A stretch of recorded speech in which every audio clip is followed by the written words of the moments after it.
പാപ്പാ, മമ്മി എന്താ പെട്ടെന്ന് പോയേ? എന്തെങ്കിലും പ്രശ്നമുണ്ടോ? പ്രശ്നമുണ്ടോന്ന് ചോദിച്ചാ മമ്മിക്ക്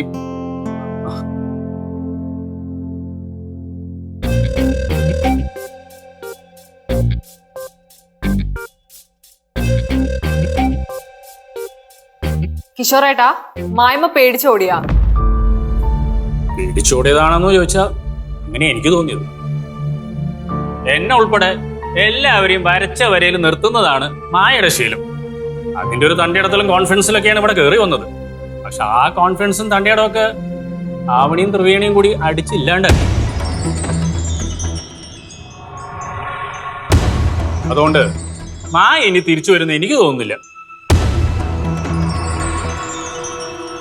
തോറ്റ മുഖത്തോടെ നിങ്ങളെ ഫേസ് ചെയ്യാൻ മായക്ക് പറ്റില്ല. എന്നോടവിടെ നിൽക്കാൻ പറഞ്ഞു. പക്ഷെ എനിക്ക് തോന്നുന്നത് ഒരു 2 ദിവസത്തിലൊരു കോൾ വരും, കയറി വാ എന്ന് പറഞ്ഞു. പോണ്ടി വരും.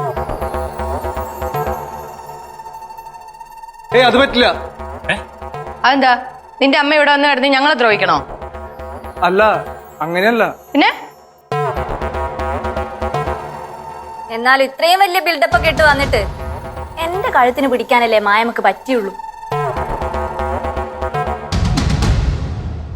അപ്പൊ ഇനി ആവണിക്ക് ഹാപ്പി ആയിട്ട് ജോലിക്ക് പോകാൻ ഒരു തടസ്സവും. ഞാൻ ജോലിക്ക് പോകുന്നതിൽ നിനക്ക് വല്ല ബുദ്ധിമുട്ടുണ്ടോടി? എനിക്കെന്ത് ബുദ്ധിമുട്ട്? എനിക്കൊരു ബുദ്ധിമുട്ടുമില്ല. ഏട്ടത്തി പഠിച്ചു നേടിയ ജോലിയല്ലേ, ഏട്ടത്തി പോണം. അല്ല, ചേച്ചി അങ്ങനെയല്ലല്ലോ മുമ്പ് പറഞ്ഞിരുന്നത്. ഇനിയിപ്പോ ഇവിടെ ജീവിക്കണേ, അങ്ങനെ പറഞ്ഞല്ലേ പറ്റൂ. എന്തായാലും ആ പേടി നല്ലതാ. നീ വാടി.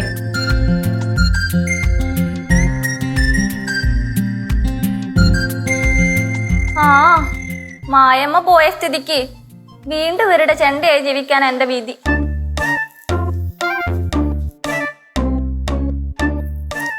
കൊള്ളാലേ? എന്ത് അഞ്ചു അടിമയായി ജീവിക്കുന്നതാണ്? അതല്ല, ത്രിവേണി പവർഫുൾ ലേഡി അല്ലേ?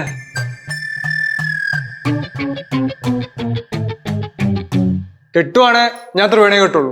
തട്ടുവാണെങ്കിൽ നിന്റെ മമ്മി നിന്നെ തട്ടും. എന്റെ പൊന്നു മോനെ, 2 ദിവസം കൊണ്ട് നിന്റെ മമ്മിയുടെ കോള് വരും. പിന്നെ നമ്മൾ കയറി പോകേണ്ടി വരും. അതുകൊണ്ട് ഈ പരിസരത്ത് നിനക്ക് നിൽക്കാൻ പറ്റില്ല. ത്രിവേണിയുടെ കാര്യം വിട്ടേക്ക്, അത് നടക്കൂല. ഇവിടുന്ന് പോകുന്നതിന് മുമ്പ് ഞാൻ ത്രിവേണിനെ സെറ്റാക്കിയിരിക്കും പാപ്പാ. അർജുനെ, നീ ആ പെൺകുട്ടിയുടെ കയ്യിൽ നിന്ന് തല്ല് വാങ്ങരുത്. നിന്റെ മമ്മി ഇപ്പൊ ഇവിടെ നിന്ന് ഓടിപ്പോയതേ ഉള്ളൂ. അത് പെണ്ണുങ്ങൾ തമ്മിലുള്ള പ്രശ്നം. നീ തല്ല് വാങ്ങിയല്ലേ, അത് മഹാമോശ, നാണക്കേട. അത് പപ്പ എനിക്ക് വിട്ടേക്ക്.